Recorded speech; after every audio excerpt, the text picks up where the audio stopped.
ওর বন্ধের দিনে ওই আল্লাহ দুটা কোটে করে থাকতো। কিভাবে?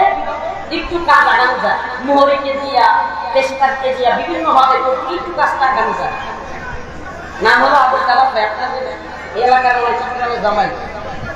তো মাশাআল্লাহ এই ভাই ওনাকে রাখছিলেন। অনেক চেষ্টা প্রচেষ্টার পরে দীর্ঘ কারা বন্দি জীবন পেরিয়ে আবারও আপনাদের মধ্যে আল্লাহ পাক ফিরিয়ে দিয়েছেন। সেজন্য রব্বিকে আবার দরবারে লাখো কোটি শুকরিয়া, আলহামদুলিল্লাহ। প্রিয় হাজিরিন, আজকে আমরা এই এত বড় প্রতিষ্ঠান এবং সারা বাংলাদেশের মধ্যে নাম করা দ্বীনি শিক্ষা প্রতিষ্ঠান নজিরহাট বড় মাদ্রাসায় কোরআন হাদিস থেকে কিছু কথা বলবার এবং শুনবার জন্য আল্লাহ তাআলা ব্যবস্থা করে দিয়েছেন। সেজন্য অন্তরের অন্তঃস্থল থেকে শুকরিয়া আদায় করে বলি আলহামদুলিল্লাহ। প্রিয় হাজিরিন, কথা বলার সময় খুব অল্প। আপনারা চিল্লাচিল্লি করে যত সময় নষ্ট করবেন আপনারা সকলকে বঞ্চিত করবেন। কারণ কয়েকটা মেসেজ দেওয়ার জন্য এখানে আসছি, অনেক কষ্ট করে, গলা বসা, অসুস্থ, 32 মাস পরে আসছি। আত্মীয়দের একটু হক আছে, মা বাবা কাছে থাকা, বাবা নাই, এরপরে যারা আছে তাদের হক আছে। তারপরেও ভাই বাবার পরে চলে আসছি। এটা আমার বের হওয়ার পরে প্রথম প্রোগ্রাম, এটা আমার বের হওয়ার পরে প্রথম প্রোগ্রাম। অতএব আপনাদের মধ্যে এসেছি দয়া করে নিজ থেকে চুপসে যান, কেউ কাউকে বলিয়েন না। কারণ মাগরিবের সময় খুবই অল্প, বেশি কথা বলা সম্ভব না। কয়েকটা কথা বলার জন্য আপনাদের সামনে হাজির হয়েছি। আল্লাহ তাআলা যদি তৌফিক দান করেন, ওনা তৌফিক ইল্লাহ। প্রিয় হাজিরিন, আমি যে আয়াতে কারিমা তিলাওয়াত করেছি, আল্লাহ পাক রব্বুল আলামিন বলতেছেন, হুয়াল্লাযী আরসালা রাসূলাহু বিল হুদা ওয়া দীনিল হক। আমি আমার রাসূলকে সত্য দ্বীন সহ হিদায়াত সহকারে প্রেরণ করেছি। উদ্দেশ্য কি? আল্লাহ রাসূল সাল্লাল্লাহু আলাইহি ওয়াসাল্লামকে পাঠানোর উদ্দেশ্য আল্লাহ রাব্বুল আলামিন বর্ণনা করে দিয়েছেন, লিইয়ুযহিরাহু আলা দ্দীনি কুল্লি হুয়াল্লাযী আরসালা রাসূলাহু বিল হুদা ওয়া দীনিল হক লিইয়ুযহিরাহু আলা দ্দীনি কুল্লি। সমস্ত মতবাদের উপরে, সমস্ত দ্বীনের উপরে ইসলামকে বিজয়ী করার জন্য, ইসলামকে একমাত্র মনোনীত করার জন্য আল্লাহ পাক রাসূলকে পাঠাইছেন। তার মানে আল্লাহ পাক এই দ্বীনকে কেমন দেখতে চান? পরাজিত, লাঞ্ছিত নাকি বিজয়ী? পরাজিত লাঞ্ছিত দেখার জন্য কি আল্লাহ তাআলা রাসূলকে পাঠিয়েছেন, নাকি বিজয়ী দেখানোর জন্য? বিজয় কখন আসবে, কিভাবে আসবে, পথ কি, পন্থা কি, তরিকা কি? বিজয়ের পথ কখনোই আল্লাহ এবং তার রাসূলের কিংবা তার সাহাবায়ে কেরামের পথ ছাড়া অন্য কোনো পথ আসবে না। বিজয়ের পথ একমাত্র কোরআন সুন্নাহর পথ।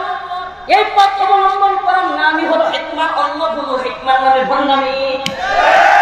কোরআন সুন্নাহর পথ ছেড়ে দিয়ে সুস্পষ্ট আল্লাহ বলেছেন, ইয়াউমা আকমালতু লাকুম দীনাকুম ওয়া আতমামতু আলাইকুম নি'মাতি ওয়া রাদিতু লাকুমুল ইসলাম দীনা। আর দ্বীনটা আমি পরিপূর্ণ করে দিয়েছি, নিয়ামত পরিপূর্ণ হয়ে গিয়েছে।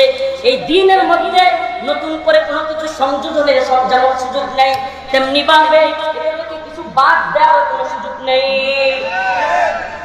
অতএব আমাদেরকে কোরআন সুন্নাহ ফলো করেই, কোরআন সুন্নাহর মতাদর্শ অনুযায়ী, কোরআন সুন্নাহর নববী আদর্শ অনুযায়ী দ্বীন বিজয়ের স্বপ্ন দেখতে হবে। দ্বীন বিজয়ের স্বপ্ন দেখবো তো দূরের কথা, আমাদের প্রবলেম, আমাদের মানসিক পরাজয় হয়ে গিয়েছে। আমি ভাইয়ের কোরআনের দর্শ বলে আসছি আপনার লালখান বাজারে, যে আমাদের মানসিক পরাজয় সবার আগে হয়েছে। আমাদের কি কুফফার বিশ্ব, আন্তর্জাতিক কুফফার বিশ্ব, ইহুদিবাদী ইসরায়েল, কুফফার বিশ্ব, পুরা কুফফার বিশ্ব আমাদেরকে মানসিক বেরি করাই দিয়েছেন। এই যে আপনারা যে বেরি আমাকে দেখছেন জেলে কিংবা গেটের মধ্যে, কারাগারে, এটা আসল বেরি না, আমাদের অন্তরের মধ্যে কুফফার বিশ্ব আসল বেরি করাই দিয়েছে। আপনি কল্পনাও করতে পারবেন না। আজকাল কিছু আলেমদের অবস্থা এমন পর্যায়ে দাঁড়াইছে যে তাদের অন্তরের ভিতরে অবস্থান এমন যে বলা শুরু করছে, শরীয়তের দরকার নাই, নিরাপদে বাঁচতে চাই। শরীয়ত প্রতিষ্ঠা, দ্বীন প্রতিষ্ঠার প্রয়োজনীয়তাই যেন ভুলে গেছি। আরে বাবা, পরাজিত জাতি কখনো বিজয়ের স্বপ্ন দেখতে পারে না। লাঞ্ছিত, অপমানিত জাতি কোনোদিন বিজয়ী হতে পারে না। আর আল্লাহ রাব্বুল আলামিন তো সুস্পষ্ট বলেছেন, ইদা জা নাসরুল্লাহি ওয়াল ফাত ওয়া الناس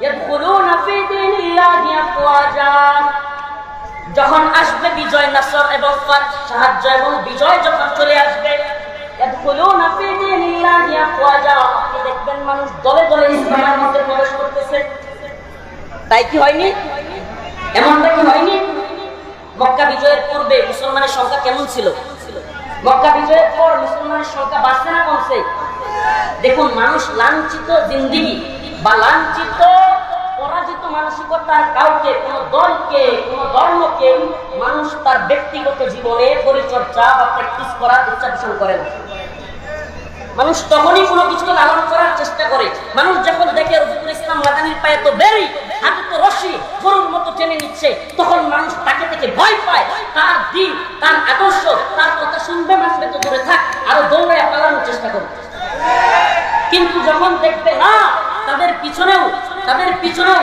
জনশক্তি রয়েছে তাদের পিছনেও ঈমানি শক্তি রয়েছে তাদের পিছনেও তাকওয়ার শক্তি রয়েছে তখন তারাও দলে দলে আপনার আমার সাথে যোগ দিতে বাধ্য হবে এজন্য পরাজিত মানসিকতা আরে এত আমাদেরকে কি বেরি পড়াইছে জানেন এই পরাজিত মানসিকতার বেরি কেমনে পড়াইছে আয়রন ডোম অমুক বোমা অমুক বিমান এই সেই দিয়া আমাদেরকে ভয় দেখায়া এমন পর্যায়ে নিচ্ছে এটা এক ধরনের মায়াজাল তৈরি করছে আর সেই মায়াজাল আল্লাহ পাক রব্বুল আলামিন 2023 সালে আয়েশা হামাসের ফিলিস্তিনের মুজাহিদিনদের মাধ্যমে এই মায়াজাল ভেঙে পায়ের শিকল ভেঙে গোটা বিশ্বকে দেখিয়ে দিয়েছে মুসলিমরা এখনো যদি দাঁড়ায় যায় ইনশাআল্লাহ সুবহান ইনশাআল্লাহ বিজয় আমাদের কোন কুফফার জোট মুসলিমদের সামনে যুবকদের সামনে দাঁড়াবার সাহস করবে না